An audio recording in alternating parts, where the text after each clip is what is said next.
در عرفه ماه شریفی رمضان گروه ایجادی تلویزیونی سیمای شهری پنجکین در بازار مرکزی شهر با نرخ محصولات خوراکه و حالت به وقوع پیوسته در این ایامی که واقعا در قلمرو کشور ما نرخ‌ها نسبتاً بالا می رود با صاحبکاران و تاجران ساکنان شهر و دهات پنجکین یک صحبت آشکارا انجام دادند که ما فشرده از این صحبت ها را منظور شما می سازیم. نرخ روغن چند بود شما با؟ نرخ روغن 1 لیتر حساب کنیم. بله ها. اون لیتر به حساب کنیم لیترش 25 سومون و 60 تومن. این روغن پخته یا؟ روغن پخته. روغن رستنی چی؟ روغن رستنی 24 سومون. خب مثلا همین روغن اون چامپولی از چامپولی تا چامپولی پروفسیونال.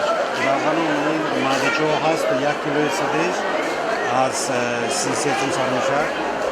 کلون شامپولی اصلا کلون است؟ همه کلونش 200 سومون. 200 سومون. بهانه برای چه نه که روغن مردم بیشتر شکایت میکنن؟ برای که همین زبادهایی که روغن میبرن بفکرن روغنشون تمام میشه. همین وقتی تو روغنی نو اومده میشه بفکرن نرخو میبردن. امروز 1 کیلو قند سفید چند بود؟ 10 سومون. شکر؟ شکر هم 10 سومون. نبات؟ نبات 11 سومون 12 نیست. پیچک؟ پیچک 12 است. این نسبت پرسو قیمت است. پرسو قیمت. من ماه شریف رمضان آغاز می‌آورد. یگان خیلی امید به پس شدن نرخ‌ها هست. هست.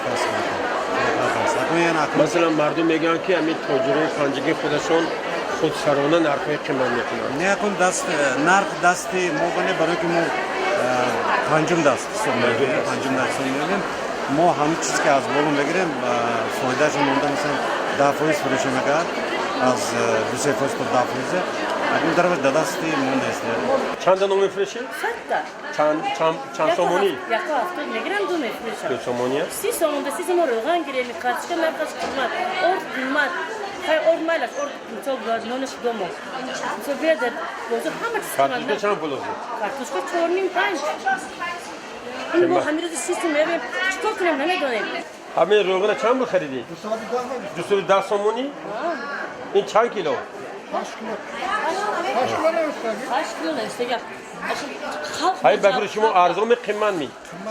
من گوشت خریدم 70 تومن کوچه با این طرف کوچه با 65 تومن. نخود آخه انصافم در کار که آخه. این از رمضان ها؟ ماه رمضان با خودم نمیترسم میآخه. من خودم حاضر کردم مجبور رمضان میخریم به چیکار کنیم اون؟ امروز گوشت چه نرخش؟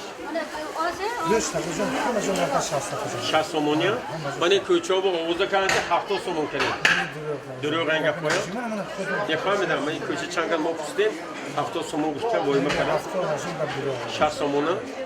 من ماه شریف رمضان آغاز میشه و یکم امید است من ارزان کنیم. امید که باشه توجه الهیم که همین گوشت 20 سوم شد.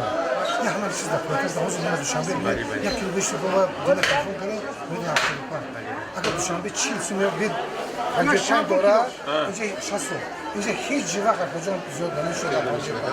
این مول همین گوشت یک هفته پیش گوشت 55 سوم هیچ یک بار 10 سوم پیش و بازار مون یک چیز نمونده لیست بازار بوده سودانه؟ هیچ نیست بازار بوده نه گوف نه گوسفند همه چیز داریم برای خمیرانه؟